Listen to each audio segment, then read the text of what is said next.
Yo guys, so today we're going to be taking a look at my 675 Spider. You know, I'm a big McLaren guy. That's how I got the name Mac Daddy, because, you know, McLaren all the things. I'm going to be telling you a little bit about what I like, dislike versus, you know, my 600 LT. And then of course my 765 Spider that's going to be coming in the future. Hopefully gets dropped sometime next fall. We'll see. So stay tuned. It's going to be a good one. If you guys, you know, want to know more about supercars and stuff and the actual owner experience and not some YouTuber just renting these cars, like, stay tuned, because these are real experiences here. All right, let's go.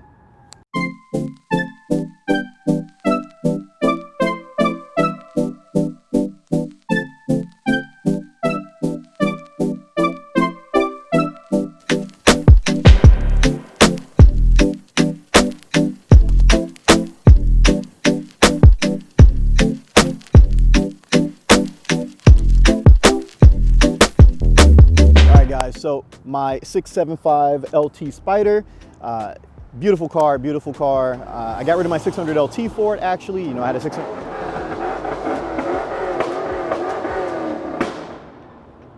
See, notice how they make a bunch of noise, but they don't go anywhere because they're boats. Yeah, I said it. You guys can kiss my balls too. But yeah, so I had a 600 LT Spider. I got rid of that to get my 675, mainly because, I mean, look at the market. It's fantastic. So I drive a lot. I put a lot of miles on it in the year that I had it.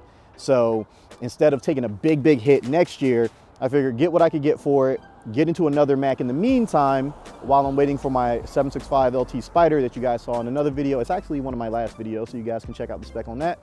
And yeah, but now I've kind of fallen in love with it. I actually really like it. I love the way it looks. It handles great. It's very similar to the 600 as far as driving experience, but there's a lot of things that I like about this above the 600, mainly the steering feel. Okay, now McLarens have great steering feel regardless of which model you get, because they still use hydraulic steering, so the weight is pretty good. The calibration is fantastic. The pump in this, the hydraulic pump, isn't near as loud as my 600. My 600 buzzed, and I just had to deal with it. It was actually kind of annoying. But the steering feel in this is fantastic. It's real tight. I actually took this out on the track. So I took it out on Sunday for a session, you know, in between riding with my Exo set, which you guys will see on the channel as well. This did really well. Did fantastic, actually. You know, it handles great. The active aero makes a really big difference versus the 600. You know, I know a lot of people say, oh, the 600 is faster around the track, blah, blah, blah, so on and so forth. It depends on who's driving, really, but the active aero does make a difference, especially on the straights at NJMP. You know, when you got to come to a quick stop, this definitely stops better, in my opinion, than my 600 did. It doesn't get light in the ass, kind of like the 600 did in, you know, a few situations. The steering, fantastic as it is, lock to lock really sucks. So the turning ratio in this is horrible. Here we go, another Mopar. And again, not that fast, but whatever. So the lock to lock ratio is horrendous.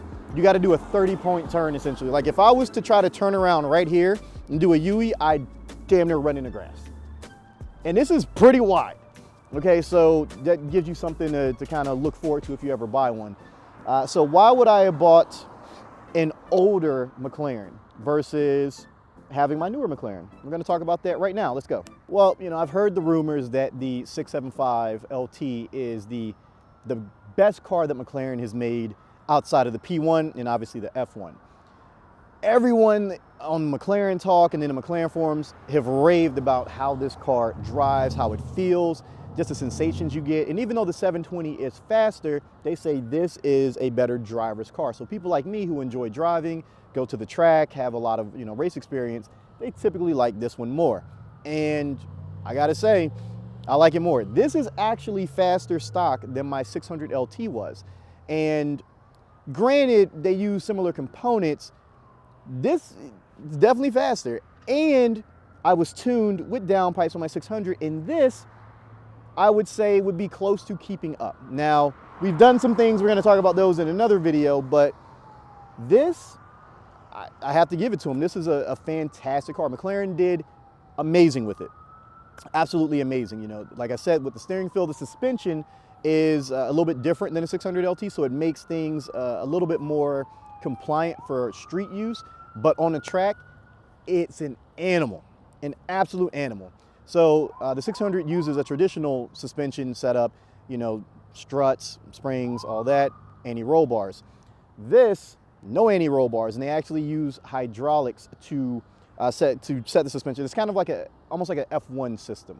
Okay, so each wheel is independently adjusted from one another, so there's no need for for roll bars. So it stays planted even when you're going through the twisty bits.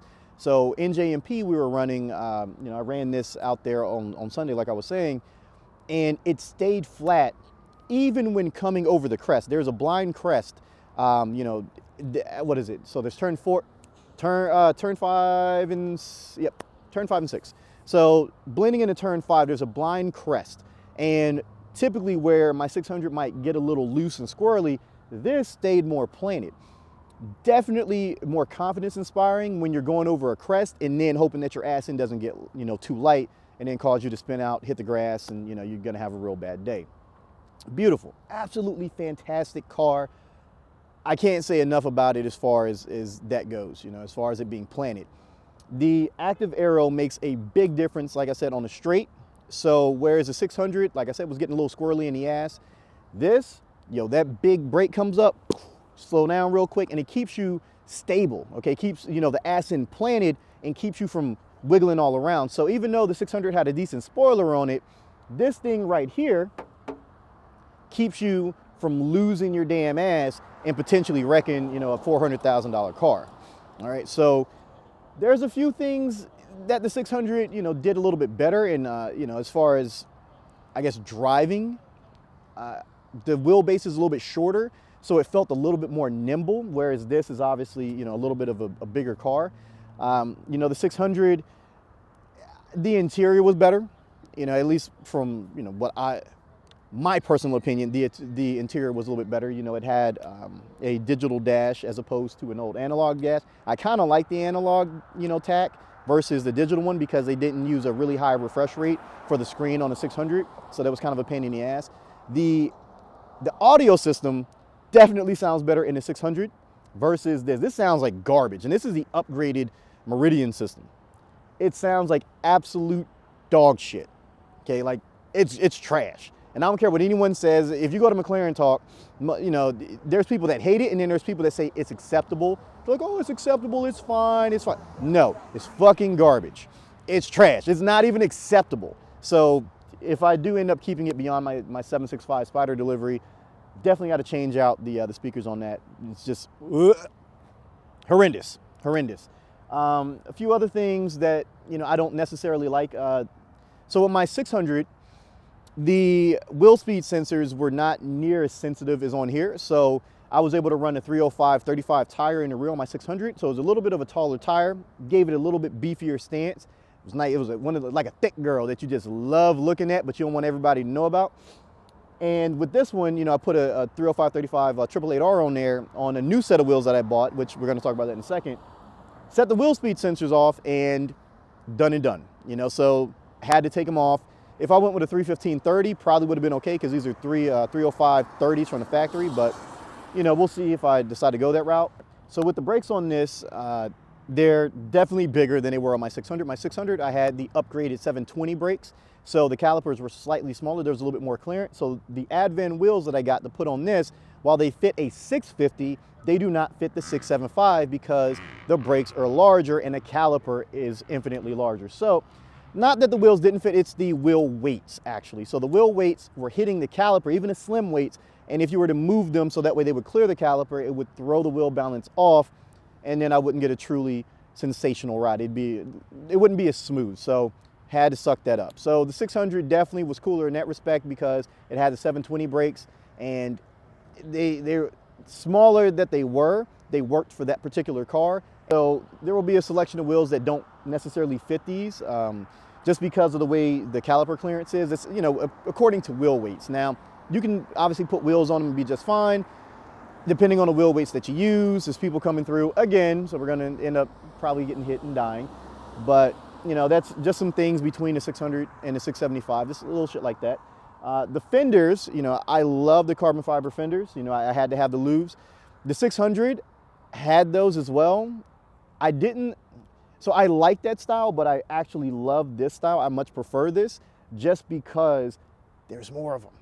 You know, I'm like, the 600 was cool, but it didn't have that flair. The fender louvers just, they didn't have that flair like this does. When people see these, they're like, holy crap, this means business. You know, and this obviously has, you know, a lot more carbon fiber than my 600 did. It was blacked out, and, you know, it was a Batmobile, and that's what people, you know, knew it as. But this is a little bit more typical of an exotic. You know, it's volcano orange. It's a very good spec. Lots of carbon fiber inside and out. Carbon tonneau cover, the whole nine. So overall, I think this was a pretty solid purchase. You know, it's a little, I can't say a little more expensive. It's definitely much more expensive than my 600LT was. And the fact that it's a more rare car, the value should stick around for a little bit. So that way, when I do decide to trade this in for my 765, if I decide to trade it in, it just depends on how business goes next year. Business goes really well, I'm keeping both. If business does good, but not great, this got to go, because my 765 is going to be ultra expensive. So, you know, we'll probably get in and drive a little bit so you guys can, you know, get my opinions on it, you know, the feel, and I can describe the differences between the 600LT and the 675LT.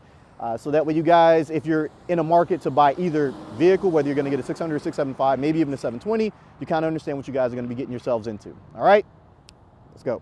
All right, guys, so now we're driving my 675. You know, so is this the best driver's car that McLaren has built so far? A lot of people would say yes. You know, there's a lot of guys who buy 720s and then downgrade to a 675 because of the driving experience. Now, granted, the 720 is faster.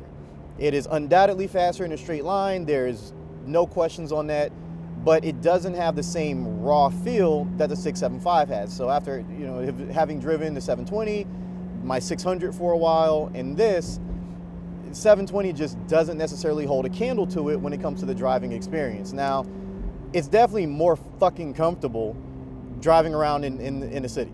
All right, hands down, like a 675, the 600LT, sucks driving in the city, like especially in Philly, because the potholes are just fucking horrendous. So it just wants to drop your spine clean out of your asshole.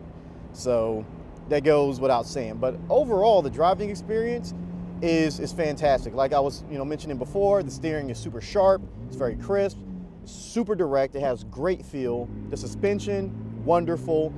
The active aero system, wonderful.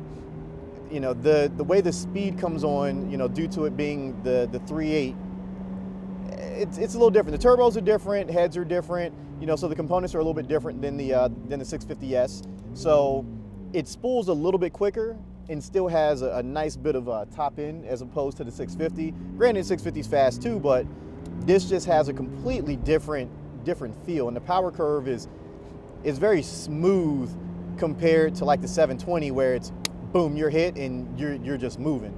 So, you know, after being an owner and having, you know, a 600 for well over a year, putting 18,000 miles on it, I'd have to say this is definitely an upgrade to the 600 and probably one of the better cars. I still haven't driven a P1. I want to though. And my 765 Spider won't be here until next year. You guys can see that video right here, how I spec'd it out, because yeah, it's truly a one-of-one. But we'll see. You know, I'm not 100% sure yet. You know, when I drive the 765, you know, maybe my views will be changed. But as it stands right now, I don't know, man. This thing, sharp, it's direct, has just the right amount of turbo noise, a little bit of blow off there. I mean, it's nice. You know, thing is nice, you know. I mean, but obviously I'm a McLaren fanboy. You know, that's why they call me Mac Daddy. But I mean, I have a twin turbo R8 you guys have seen in the other video here. But the R8 just doesn't drive like this. The Hurricane doesn't drive like this. The F8 is pretty decent, but it's still not as crisp, not as direct. Now, I will say that Ferrari steering is great. Porsche GT car steering, great. Has amazing feel. But when it comes to like race car type feel, where it's just raw and you want to give it the beans all the time, it feels like you're in a race car, the McLaren LT models, second to none. You know, they're lighter weight, they're stripped down interiors, you know, Alcantara, all the things. Some people get leather, you know, usually it's old white guy spec, right? Just like my wheels that were on here, and I got new wheels, but they were definitely old white guy spec. So we're gonna make a turn right here. We're gonna give it a little juice. Oh, one other thing, yeah, I mentioned this before, the turning radius fucking blows in this thing. It's terrible. And I'm on a Trophy OR, so we're not gonna hook. It's just gonna be Spin City. We ain't go nowhere. Just can't hook. It's cold. You know, we got the top down to let some sun in, but it's like 45, 50 degrees right now. You know, so keep that in mind. But if it was warm, we'd be boogieing through the city right now.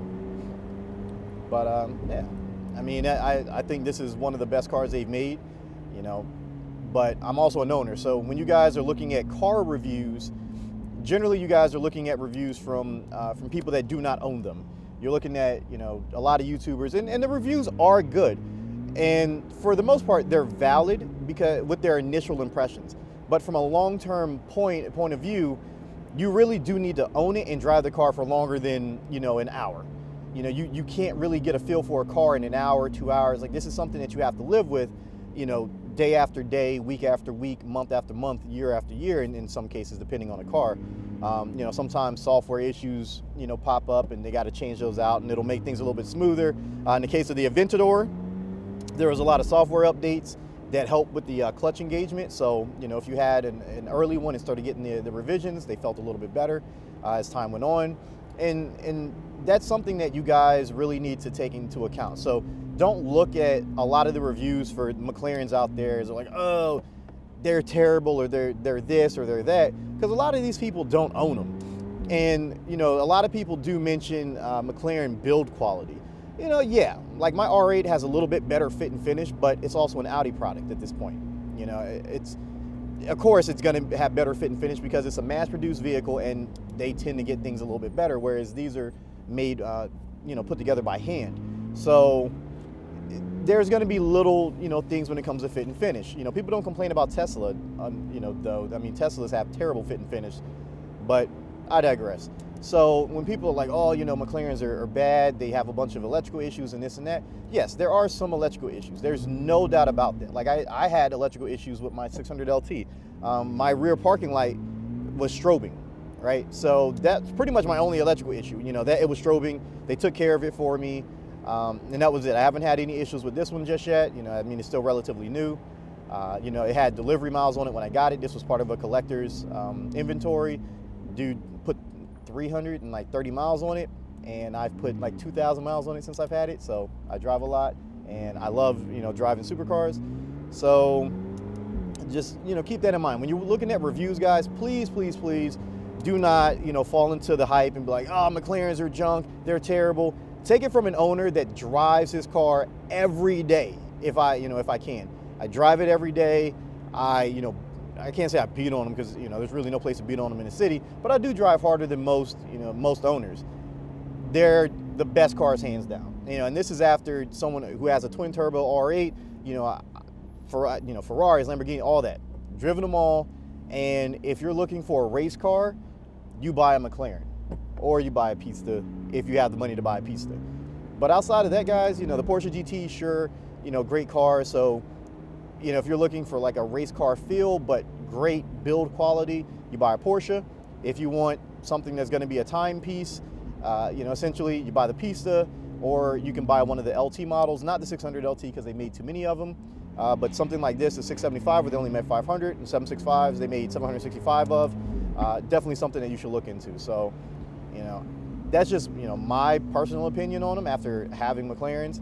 You know, I really do feel that you can't go wrong, you know, buying an LT model. You know, maybe buying like this specific model if you live in a city like, you know, like I do, you know, outside of Philly, you know, where you got to make wide ass turns because this damn turning radius blows. But outside of that, highly recommend it. Ooh, man, doing construction around here. But yeah, and get a Spider if you can. I love having a Spider, and it's a hard top. Most people can't tell that it's a Spider, and it barely adds any weight. It's like an extra, you know, 100 pounds. Whereas the Lamborghini soft top convertible, you lose space in the cabin, and you add hundreds of pounds. And soft tops look fucking horrendous on an exotic. I'm sorry, you know. So keep that in mind. Like, you just lose tons of space. It's just, bleh. Like, who wants to drive a soft top convertible Lambo? Sorry, AB, you know you're my bro, but soft top Lambos are, they're dookie. So that being said, guys, you know, that's been, you know, my perspective on the 675 so far. You know, we'll have some more videos with it. We'll probably be sliding it around with the Hellcat guys. We'll see, you know, but it's debatable. Now, I'm gonna pull over real quick because we're gonna do some hoonigan shit in a little bit, and hopefully we won't get in trouble. Hopefully the cops don't come and say, hey, you're a dick bag, we're gonna give you a nice big ticket.